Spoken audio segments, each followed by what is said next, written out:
for example, low fertility soils, they tend to have what it's called weeds, right? So to get rid of the weeds, we don't apply herbicides. What we do is we plant things over the weeds, and these like things as beans. Beans for me has been like my lovely crop, right? But beans have they fluctuate. Sometimes the bean price is not even worth to pick it out. But we see, because inflation hit us very hard since the Ukrainian war in Colombia, because fertilizers went up like 4 times the price, 3 to 4 times the price. It was ridiculous. So we couldn't afford fertilizers anymore. So what beans do to the soil is you grow nitrogen. Literally, you grow nitrogen from air. The introduction to regenerative coffee farming workshops are now available on demand in English, Spanish, and Portuguese. For coffee producers, the workshop is available for just $10, and for everyone else, it's $20. Led by our incredible professors, the workshop is packed with practical knowledge and strategies to help coffee farmers and the entire coffee industry adapt to the challenges of climate change, rising costs, and market demands. If you're a business owner, this workshop is a great and affordable way to inform your employees about the challenges ahead while also supporting Map It Forward. Head to mapitforward.coffee/workshops or click the link in the description to purchase the on-demand version and start your journey towards a more sustainable coffee future today. Welcome to the Map It Forward Middle East podcast, friends. I'm your host, Lee Safar, and this is episode 2 of a 5-part series. With the first time we're having a coffee farmer on the Map It Forward Middle East podcast. Welcome, Angela, from Bodega de la Finca in Colombia. Angela is on the farm at the moment, and it's very, very early hours in the morning. You can hear the birds in the background. You can hear the farmers in the background working and starting their day. And we're talking about, will we have coffee and cacao in 25 years? And you have a farm that grows a lot of things on it, but coffee and cacao are the 2 main things that you grow on there. And you use a type of farming called regenerative agriculture. And that's not always the way that you farmed your coffee on the farm. In fact, you had to go through quite a process to convince everyone on the farm that this is the way that they should look at farming. And in this episode, we're talking about, is the problem solvable and what are the barriers for farmers? Now, you have been on our podcast a lot of times where the buzzwords that we are using a lot of at the moment is regenerative agriculture. And we're going to talk a lot more about in the next episode, what is regenerative agriculture, et cetera. But we're going to start this conversation by asking the question, is the problem that you have been talking about in the last episode about it being very difficult to grow coffee and all the challenges that you guys have been experiencing, is this problem solvable? It is, Lee. It is solvable. Like we were called marginal low for coffee. And my father, he was a visionary. Like he is a visionary. He said, okay, let's do a clonal garden. So because cacao, it's an investment you plan for a 30-year period. Coffee, instead, it's a crop or a investment you plan for like 10 years. If you grow Colombian coffees, the Colombian breeds, it's a 5-year investment. And so in that way, you manage your risk. So because we were planning about growing the whole farm, because we had coffee, but it didn't perform very well, plants died. So then they got cattle. But because we have a small farm, cattle isn't also Right. very good business if Cattle, you have a small. cattle needs a lot of room. Okay. Yes, so we couldn't. That didn't work either, but that made the soil compacted, Mhm. and we end up with grass, which is then very difficult to take out to farm other stuff. And then he planted a clonal garden. So a clonal garden is a collection of different cacaos, Mhm.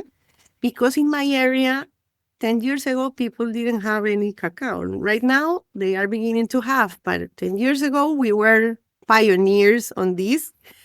And so he planted 14 different breeds.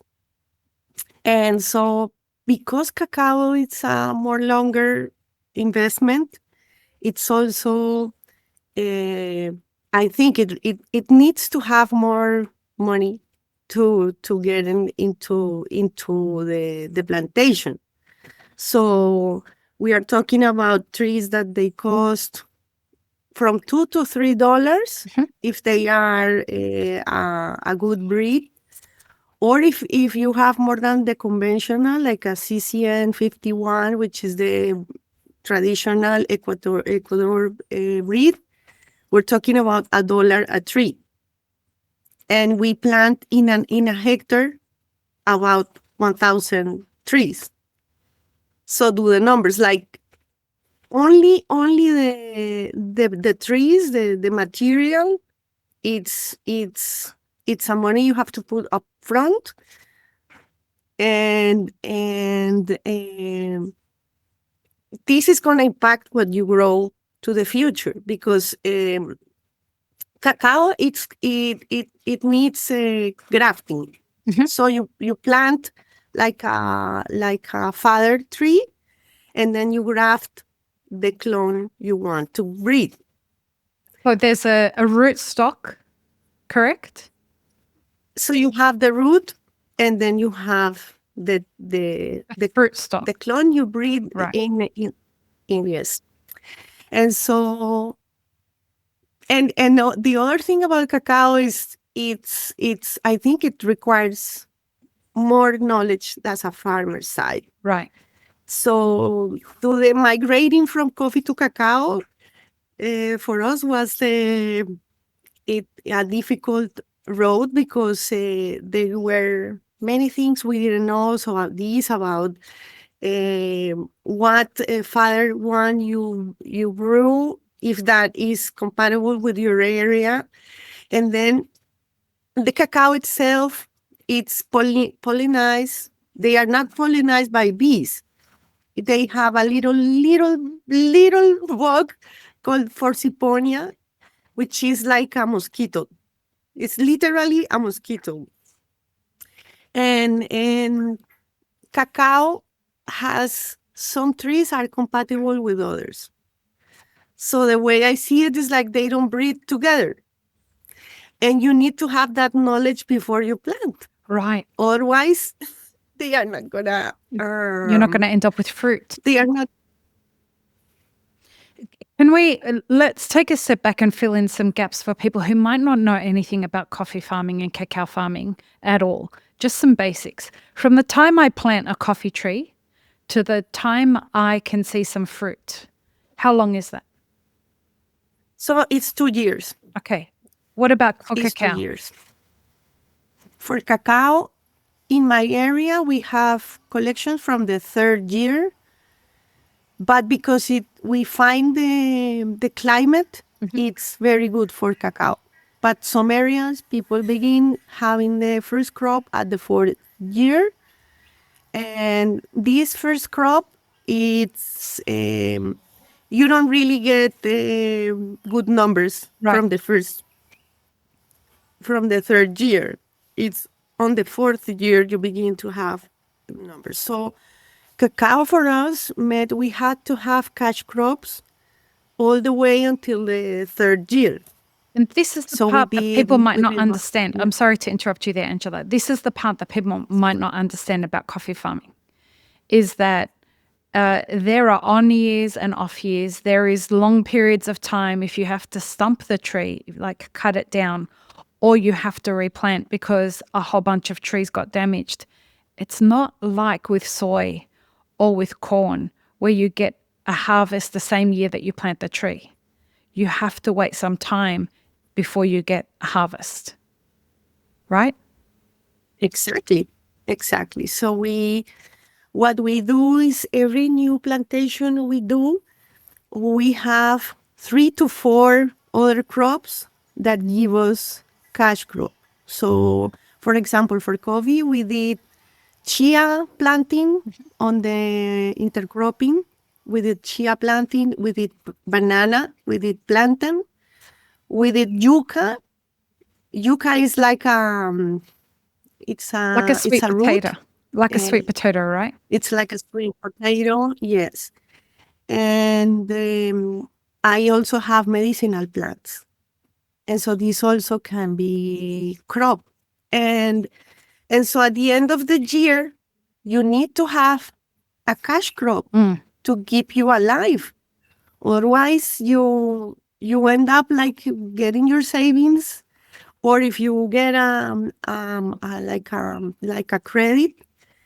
Uh, like for me, the cash, like the cash is critical. We need to have cash to keep the business going. Um, Even though I plant coffee, I have to have other crops to keep alive Yeah. It's because I have to pay my people. Like I have to pay utilities. I need to live. Sustainability has to be with being able to stay in business. Yeah. And that's not just about growing coffee. It's about running an entire business, right? The same as a cafe. A cafe is never going to survive just on selling cups of coffee. You have to sell bags of roasted coffee. You have to sell cakes and pastries. You have to sell merchandise. You have to sell training courses, a whole bunch of other things to keep everything alive. And this is a lot of it, this is the barrier to success. You need cash. You need to keep the business afloat. You need to keep money continuously coming into the business because so much is going wrong with the climate that is creating barriers to growing coffee. And if the cash flow stops, if the cash flow slows down, you can't react as fast as you need to make the things happen that you need to make happen to save your crops. Am I understanding that correctly? Exactly. So it's like a business, Lee. Farming is a business. If you see cacao, it's a 30-year investment. If you see coffee, it's a 10-year investment or less. And so you need to make out of these years profitable. Which is why it's so hard. Or almost not losing money. Right. Just breaking even. And that's what I was about to say. It's why it's so hard to calculate the cost of production is because nothing is like starts on the 1st of January and finishes on the 31st of December. Farming doesn't work like that. We've had a lot of farmers come on the podcast and say, listen, I've tried to calculate my cost of production. It's never exact. You can get close, but not that close. It's a very hard thing to calculate. So money is one barrier, right, to you being able to keep up with all of these changes. What are some of the other barriers that you have in growing? So I think knowledge. I think there is a gap between like universities and these research centers and the real farmer. The information, they get it because I go and learn there. But from the farming side, you don't get to learn those stuff. That's why we have the workshop, because nobody teaches you this stuff, like do carbons, apply a lot of carbon in the soil. You have to get the carbon in soil up.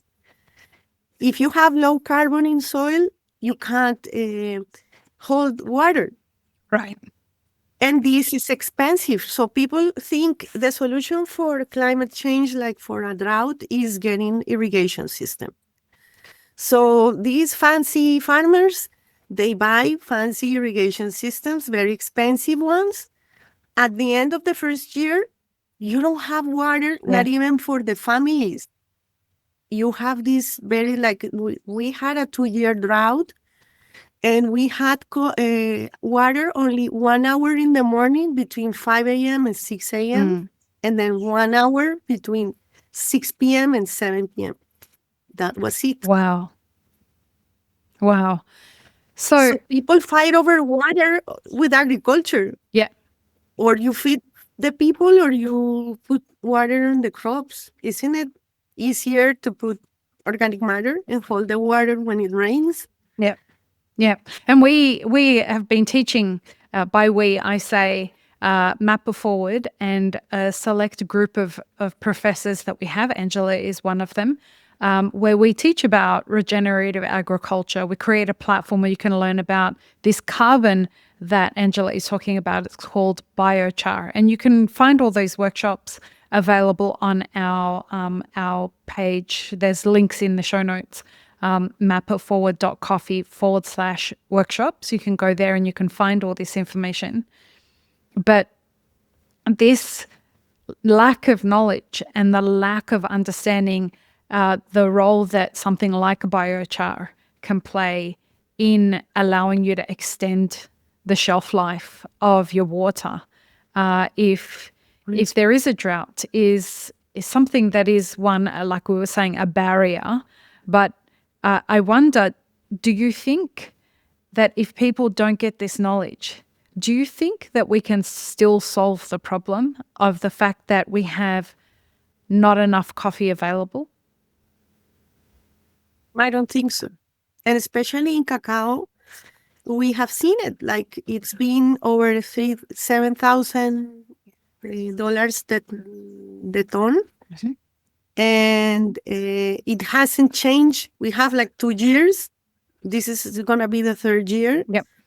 People would thought, okay, by now is the 3rd year. If you grow cacao at the 3rd year, why isn't having changed? Mm-hmm. And it's because if you do farming without giving the conditions, so the farming is going to be expensive and more difficult. So, like, I've come to realize, like, as a farmer, what I do is give the conditions for a crop to thrive. You create the to be able to ecosystem. grow.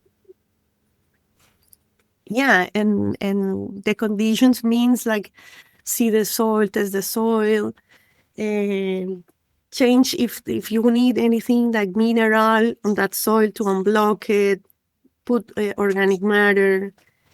And this also has to do with a team of people that come and work for you, and they also do these practices. So this is a lot of training. And what we have found is this training gives our employees a sense of not wanting to go away for another job. Right. Like, we have low rotation. Many people struggle to find people Laborers. to come to work, and labor shortages are real. Mm-hmm. But in our farm, we don't have that, because people want to come, and I really would love to be able to have a way to finance this training for workers, because they also have their own land, small.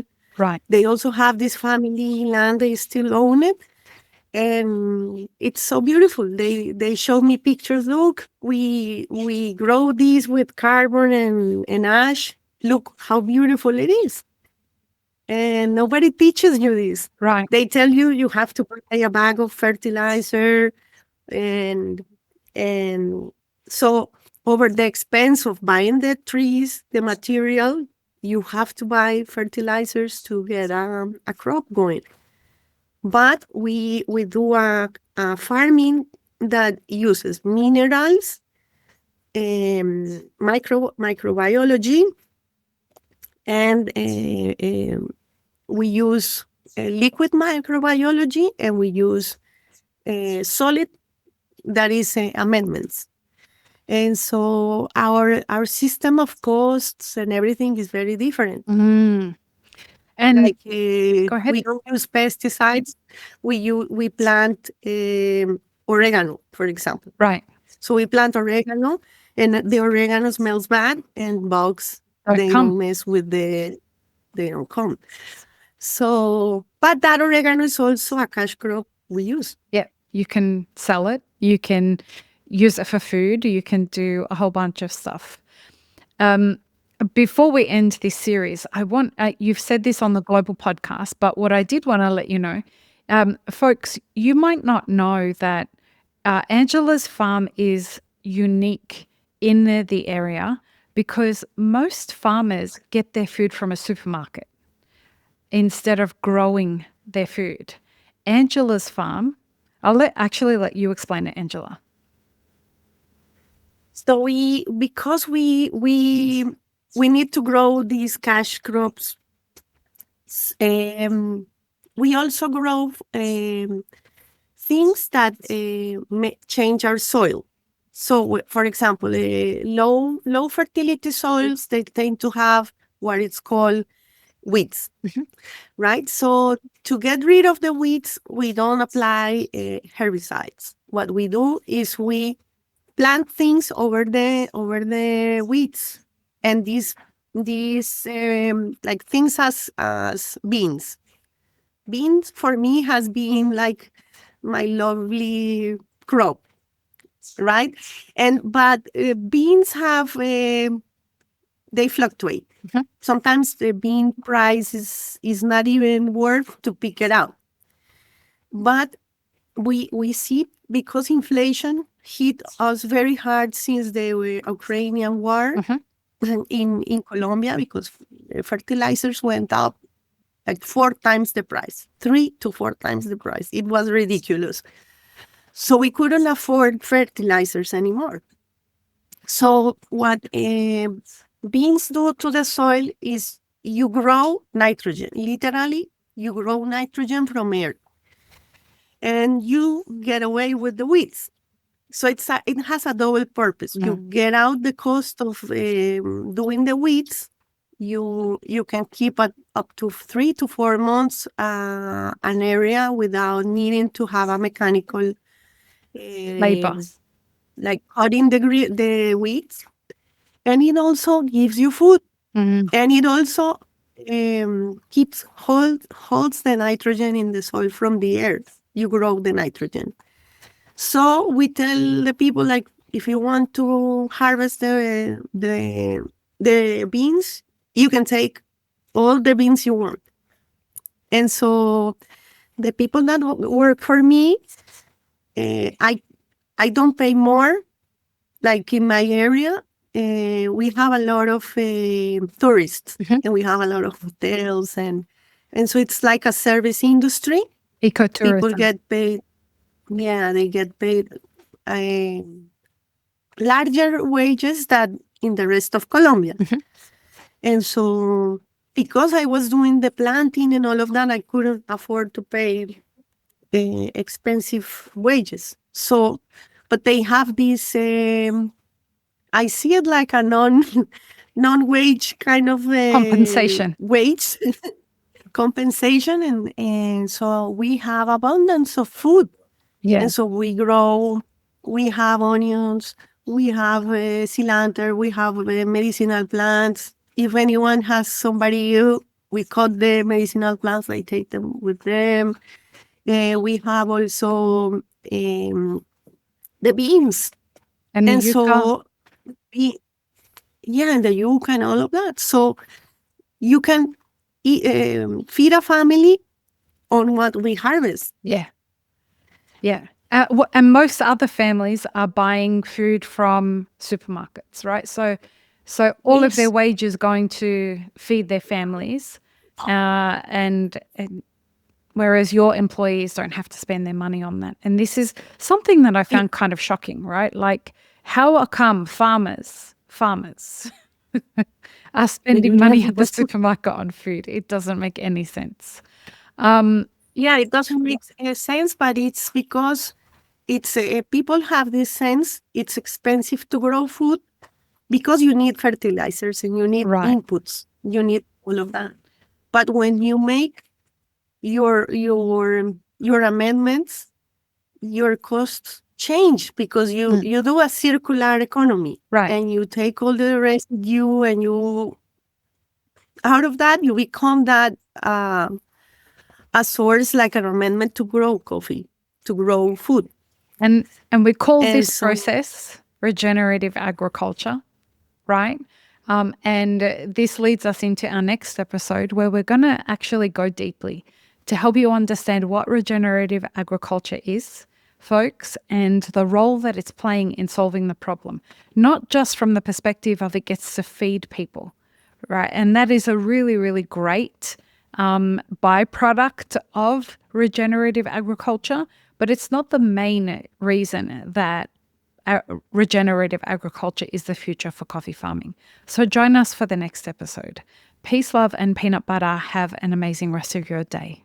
This episode is part of a 5-part series produced by Mapper Forward. Check the full playlist and guest details in the show notes, as well as how you can support our work in the coffee industry. Become a premium YouTube subscriber, explore our Patreon and any brands we've partnered with to bring you this podcast. Please don't forget to like, share, and subscribe. It really does help us grow our audience.